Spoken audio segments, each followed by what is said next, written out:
Thank you, Mr. Speaker. Hello, folks.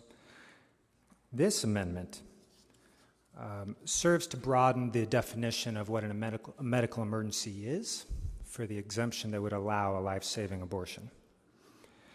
As this bill is currently written with the current medical exemptions, which has been copied from other states, we know from the experience in those states that when a pregnant woman is in the ER or the hospital and is sick,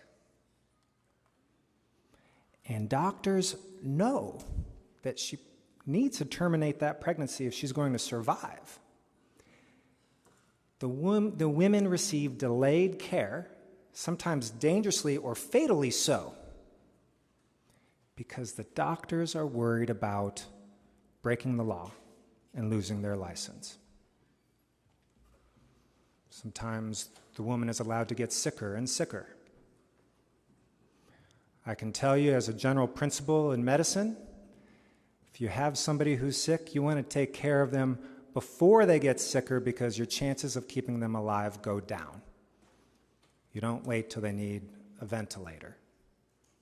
You don't wait till they need a blood transfusion. You give them the care that's needed immediately if you're going to save their life.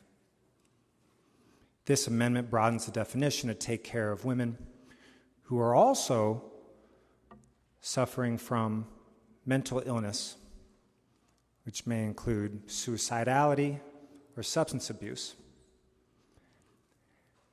The number one cause of pregnancy-related death in the United States is related to mental health, suicide, or substance overdose. The number one cause. And the current exemption as written does not take into account the mental health of that mother, the number one potential killer of that pregnant mother. This amendment would save countless lives. That's my opening remarks. Is there a discussion? The chair recognizes the lady from Dubuque, Representative Lundgren. Thank you, Mr. Chair. I would like to mention that abortion isn't a treatment for mental illness. Obviously, if we have someone whose life's in danger, a doctor should take an approach to make sure they immediately refer them to inpatient care. But in this bill, and with the expanded exceptions that you are adding, a doctor will still at any time be able to provide reasonable and appropriate medical care to their patient.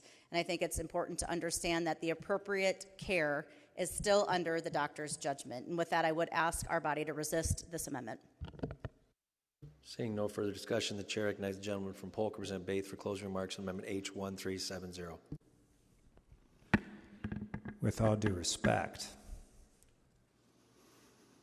a doctor normally, when using their judgment, only needs to consider one thing. It's keeping their patient alive. There are very few doctors out there, Dr. Srinivas and myself accepted, who read the Iowa Code before they go into work. Now, every doctor who tries to care for a sick, pregnant woman not only has to enter into their judgment the critical thinking of how to keep this person alive, they also have to figure out how to do it in the way without getting them in trouble with the Board of Medicine. And we have no clue what rules they're going to produce from this bill. This completely complicates an already complicated job of taking care of complicated people.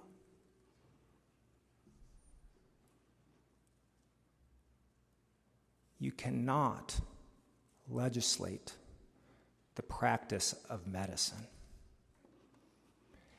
And I'd have to disagree when you say that abortion could never be the treatment for mental illness, because I'll remind you, once again, mental illness is the number one cause of pregnancy-related death. Abortion is health care. And the evidence shows when we apply that health care, we save more lives. With that, I ask you to support this amendment. Gentleman from Polk moves Amendment H1370. Request the lady from Polk requests a division of record. Second by the lady from Polk. Representative Converse requests a division of record. Seconded by the lady from Polk. Representative Mattson. This is now a record roll call vote. Will clerk open machine and receive your vote?